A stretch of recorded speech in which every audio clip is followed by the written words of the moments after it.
How you doing? I see you digging on the camera. What you look like back here? Nothing yet. I can get a shot of that udder. Yeah, you're gonna have outside teats like mama, but they'll straighten out. It'll be okay.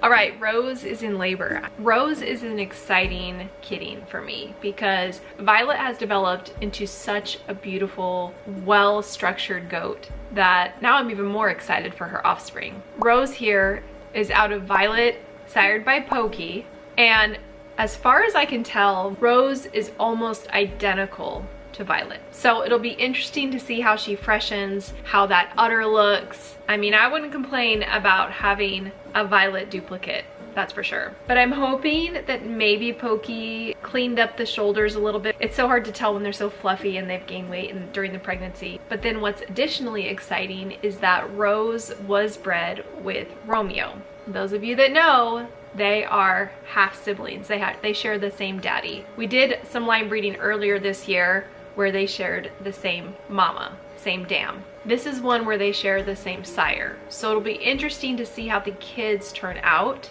I'm not worried about anything like defects because it's a decent line breeding, but it's not crazy high. I am interested to see how the kids turn out. If it's gonna lean towards being a really great pairing or lean towards being the not so great. So I'll be watching her. She's contracting. I see that tail going up. She gets focused during that, and then she goes back to chewing her cud. So we're definitely in labor, but it's early. Hasn't quite picked up yet. I haven't seen any sign of pushing at all. So right now I can suspect that the cervix is working on dilating and a kid isn't down in the canal yet.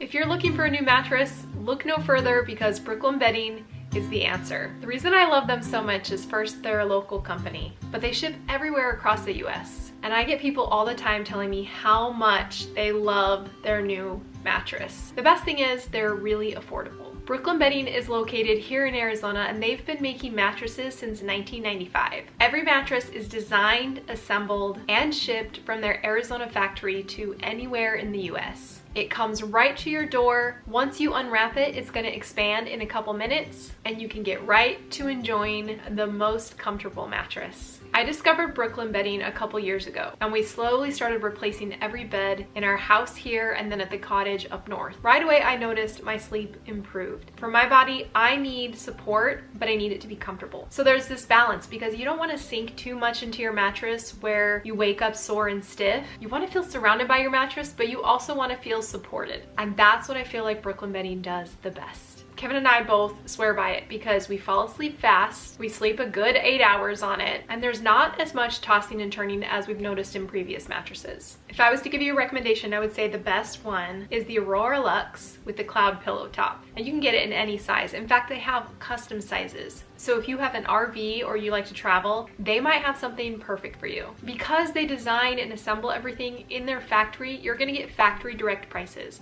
There's no middleman, and you're also gonna get the best price for premium materials. They also have a 120-night sleep trial, always free shipping, and then here's what's cool. They are HSA and FSA eligible, so you can use your health savings account card to get a new mattress. So if you're wanting a new mattress, go check them out. Visit brooklynbedding.com/Weedum to get 30% off your order with my code Weedum. Plus, you can tell them that we sent you in their post-purchase survey. Trust me, you are going to love your new mattress.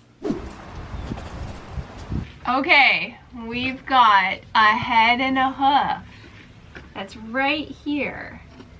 And she kind of keeps going. She kind of keeps pushing and then it slides back in. So I'm gonna hold onto this hoof here. Okay. While she pushes. Okay, you got the plan, Rose. You know what to do. I've got one little hoof. He's too obsessed with licking you. Yeah.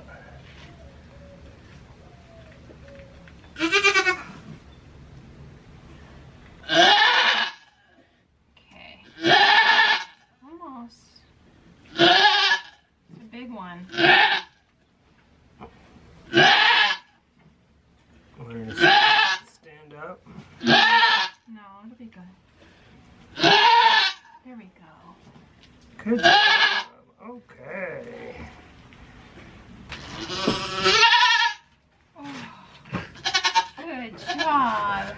we'll give it to you. Hold on. You going? Taking a breath? Okay. Moment of truth. It's a buckling. Oh, good.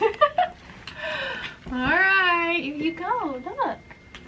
Look what you got. Look at that. Oh, it's covered in moon spots. Oh my goodness. Alright, we got a buckling. Do you have a doling for me or what? He's quiet. Not a complainer. No, not a complainer at all. Well, after the first kid, Rose started getting up and down, pushing, straining, and I knew something was wrong. Upon further inspection, I noticed this. Just a back. That's it. And boy, do I hate this. To create a little bit more space, we got her up on all fours, and I went in with the Kelly's kid puller because I knew I was going to have to loop the head, hopefully, and turn this kid around. The back legs were too far to reach, and I couldn't quite even get under the hips to pull them out. So I decided to go with the head. It seemed a little bit more manageable because it was actually flipped to the side, not straight down. So very, very gently, I was able to get in there, and this took way longer than what I'm even filming because it just took so much time to try to get around and get that head. Oh, it makes me like, I don't like watching it back because I feel so bad for her, and oh, I hate these. They're so hard to turn. And this is exactly why people call the vet and do C-sections. It's so difficult to turn them. And so I just kept working, trying to get at the right angle to get that kid puller wire around the head. Oh gosh. And every once in a while I would try to like check, oh, maybe I can grab the back feet instead. There was no way. Those back feet were like all the way towards her ribs. There was just no way I could grab them. But I had a head that was slightly turned, so you know, that's what I had to go for. Finally, after what seemed like an hour, but it was probably about 20 minutes, I was able to get it around the head, and I had Kevin quickly slide that cinch on the Kelly's kid puller. And once we got the head down, I got the hoof and pulled it out.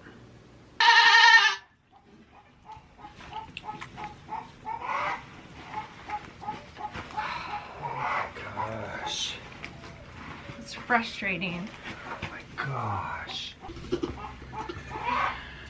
It's a buckling.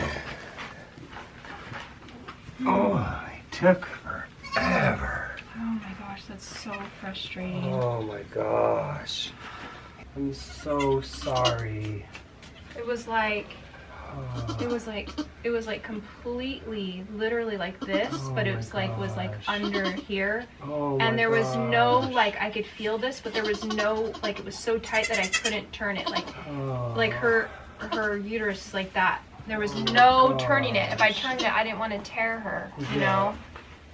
Oh my goodness. That buckling deserves a really bad name. I mean, talk about garbage. That one deserves a really defiant name. Oh, He man. refused to turn. Louise. That was insane. I kept twisting him because there was no grabbing the back legs. Like, there was no, I couldn't even reach it. It was so tight. It was like pushing against wood. And I felt like if I pushed, you know, I was going to tear her. Yeah. And if you tear them, then they just die. Oh, yeah. You can't. And yeah, I finally got him all the way to this side, and then I had to use the puller to get it on there. That was the only way to pull his head up. That's the only way.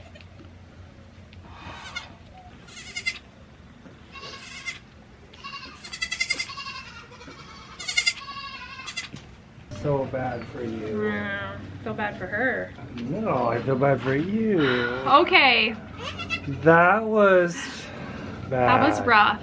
This one was sweet. He came out correctly. So we like him. Okay, you're nice. He has a super cute face. Yeah. He's so sweet. Yeah. And he has all these moon spots. I mean, like, he's covered. I'm already deaf from your mom screaming. Yeah. So we're gonna clip his little umbilical cord. Okay. Let me clean it off first, and then we'll clip it. Oh, you're so cute. Oh, how about we change you to a girl. You're done. You're cute as heck. Yeah, his face is He's cute. really cute. He's got that little Romeo pokey face. Yeah. Oh, you're super cute. I like you. Now you. You. I'm not happy with him. I'm really upset. He would not turn, and I probably already at this point have explained it on the video, but he just would not turn. Oh my gosh. Let's clip your umbilical cord. I'm really, really not happy with you. He is definitely, I've got him. He's definitely more red. Oh wow, yeah. He's a redhead. Red. Definitely red. A red gold for sure. Not recessive red, but red gold for sure, for sure. Although Okay. he's still really wet, Aw, so. all right, maybe I forgive him. He's kind of cute. Okay, what did we learn from this kidding? I'm done with goats. That's what makes you feel like after a rough one like that. That kid was so folded in half, like flat, folded in half like a pancake. Yeah. And he would not, for the life of him, turn his head around. So, pretty upset about it. But everybody's alive. Luckily, I had that Kelly's Kid Puller because that really helped. But I always feel bad, like pulling on that head, turning it around. But here we are. We got 2 bucklings out of it. Yeah, perfect. You've got one red one and one, literally he has so many moon spots, he looks gray. Come here, let's get you out of the dark. A red one, I don't think he has any moon spots, I'm not sure. And a gray one. He wants to nurse. You gonna let him? She likes it. There you go.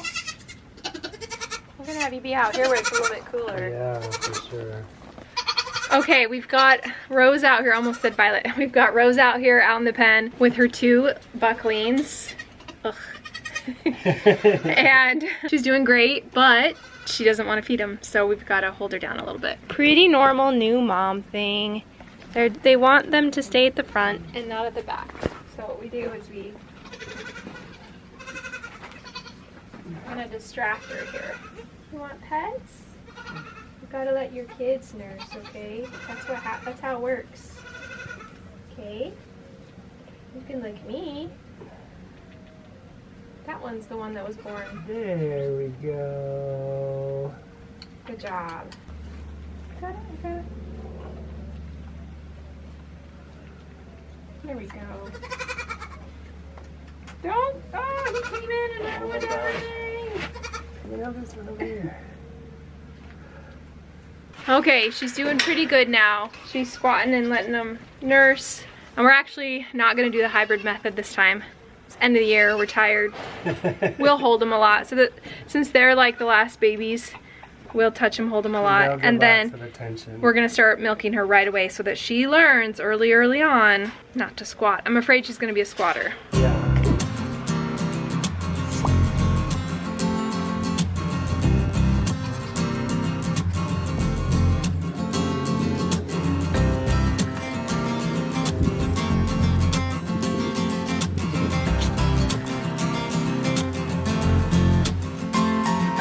Good morning. Hello. Is Mama feeding you? Where's the brother? Oh, Rose. You have 2 little boys. Oh my goodness. Oh, I'm still always amazed at how... Are you hungry? Did Mom feed you yet?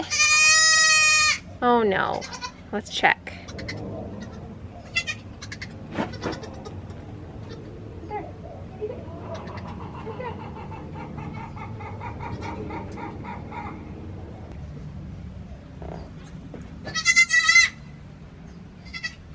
Hey, get on that side.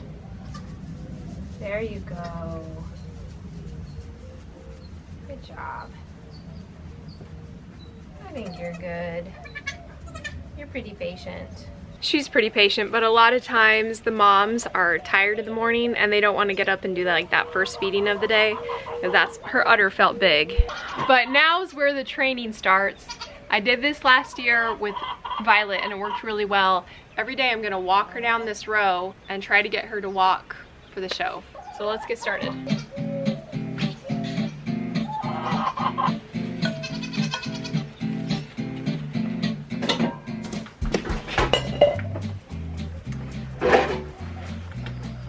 Well, that's not good, huh? Well, this is why people bottle feed, because we're getting a favoring of one side. So we're gonna milk her out. All right, we've evened her out. I've given her antibiotics, pain meds, and I put a little bit of hemorrhoid cream on the back since she gets, you know, they get pretty swollen as when I have to go in there and turn kids around. But we'll just have her keep feeding her kids and checking her twice a day to make sure that that udder is even. Once you learn that there's grain up here, you're gonna be a lot better at walking. Okay, come on. Come on, let's go back to kids. This is where we go down. Come on, come on. There we go. You've got some kids crying. Let's go back to them. Come on. There you go. Now you hear them. There they are. Oh, he's a loud one. Let's go feed him. Good job. Okay. Charlotte's Web right here. I know, this place is so dirty and dusty. Okay, bring that in. Oh my gosh. So dirty. This kidding kit gets so dirty at the end of the year, so let's do a quick cleanup. While I'm cleaning out my kidding kit, let's do a kidding season recap. I love doing these because it's fun to look back and see how everything ended up panning out. We bred 10 does to 3 different bucks. In total, we had 24 kids, 15 bucklings, and 9 doelings. Yep. Pokey gave us 5 bucklings, 1 doeling. Romeo gave us 10 bucklings, 7 doelings. And the one successful AI, counting orders, gave us 1 buckling, 1 doeling. So I actually think these are pretty good stats considering we didn't use the doeling method at all last year. This year, I think we're definitely going to go back to using that. So what about my ultrasound predictions? Well, with Daphne, I was correct, though it's pretty easy to tell if there's just one. With Lulu, I predicted 2, but there was a sneaky little runt in there, so I guess I didn't get it right. With Twyla, I initially thought there were 3 to 4, and then in a rescan, I saw just 2, so I'm calling it right on that one. I was right about River having a singleton, and with Cricket, I was also right about predicting 3 to 4. With Violet, I predicted 3 to 4, but our girl had 5, so I was a bit off. With Wednesday, I said 2 to 3, and she ended up having 4, so I guess I was off with that one as well. With our next 2 singleton mamas, Frankie and Coco, I was spot on. And then with Rose, I guessed 2 kids correctly as well. Out of all the kids born on the farm this year, we ended up retaining just 4. The 2 kids out of our AI breeding, Ducky out of Cricket and Romeo, and Ophelia out of Violet and Romeo. We also reduced the herd a lot by rehoming Pokey, Daphne, Lulu, Cricket, Frankie, and Coco. We shipped kids all across the country to New York, Massachusetts, Montana, Utah, and California, with the rest all staying here in Arizona at local farms.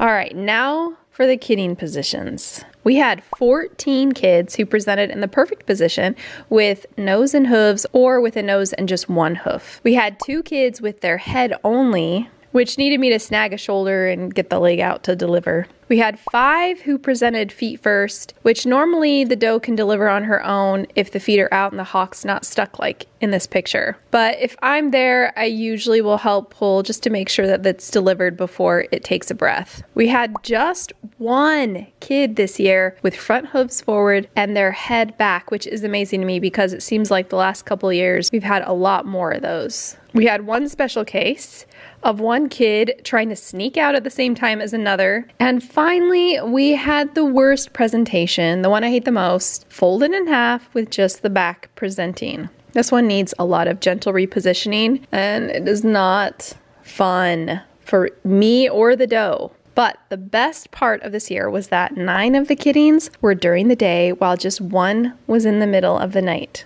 So thank you, ladies. Okay, now the kidding kit stays in here clean for the year, and I just have to replenish a few different things. But here's the plan for next year with breeding and kidding. I really have it all worked out. I don't even have to look it over. We're gonna breed everybody to Sunny, and we're gonna use the doling method because I really want to get a lot of dolings. I say this a lot of times, but I really want to stick to it this year. So we're gonna breed Sunny to everybody. We're gonna use radar to help us do the doling method. We gotta catch those heats really early, and then everything will work out and we'll have a bunch of dolings next year to raise up. That's kind of the reason why I pared the herd down a bunch, because I need to make room for next year. Hopefully lots of dolings to raise up.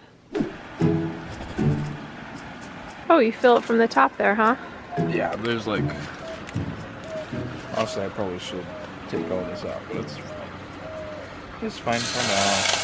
So Ethan's been doing something really cool. He's gotten back into birds. So you recently graduated from ASU. Yeah. In what? Conservation biology and ecology.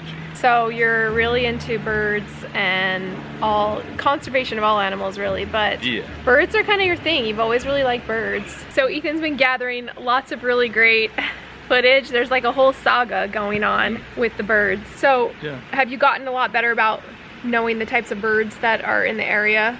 Yeah, I mean, I've kind of been tracking them since I was a kid as well. Just always been interested in the kind of birds that, when we would get them in our chicken coop, yeah, I would catch a bird and then I would bring it inside and put it Yep. right next to your face. Now I can actually go in and I know how to identify all the different species that we have around here. Nothing super crazy. I've had like one maybe rare bird, but it's mostly the normal grackles and doves and stuff that we have around here. I like how you add like a saga, like a name, and you have like sagas going with each one. We like to name them. He posted it on his Instagram, and it's so hilarious because there's all these different, like, tell me all the names. Tell me all the names, go through. There's Jerry, there's Bert, there's Chad. How do you know it's the same one? Well, I don't know. Okay. But Jerry's our one really big fat dove that keeps coming by and spends all day at the feeder. Okay, but, okay. We just give names to the ones. Yeah.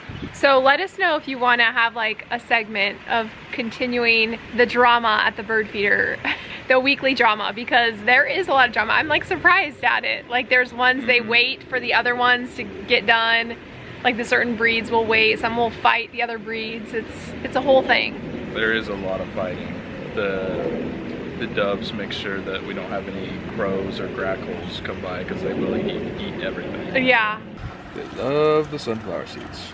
Yeah. I have a bunch more in the milking station if you want to add some more. The finches and maybe the sparrows as well, they crack those out. And that's what all this stuff is. It's just the shells of it. Cool. And I just eat it all.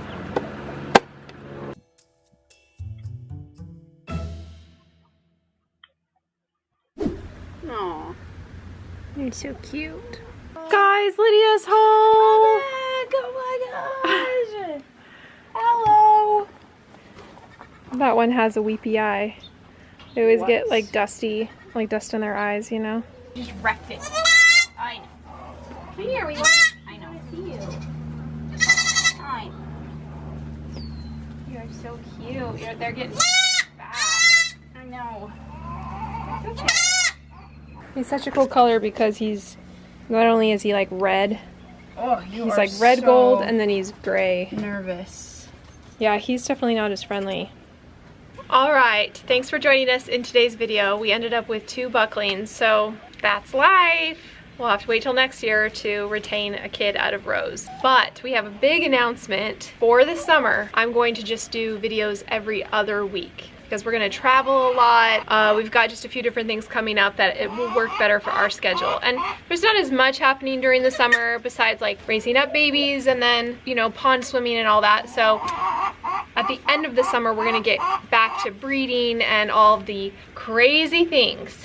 So we're gonna go every other week starting today. So it'll be this week and then it won't be for 2 weeks and then 2 weeks and 2 weeks. So get ready. Yeah, he wants to jump on my arms. So thanks for joining us this whole kidding season. That was a lot of kids that we had. And we'll see you in a couple weeks.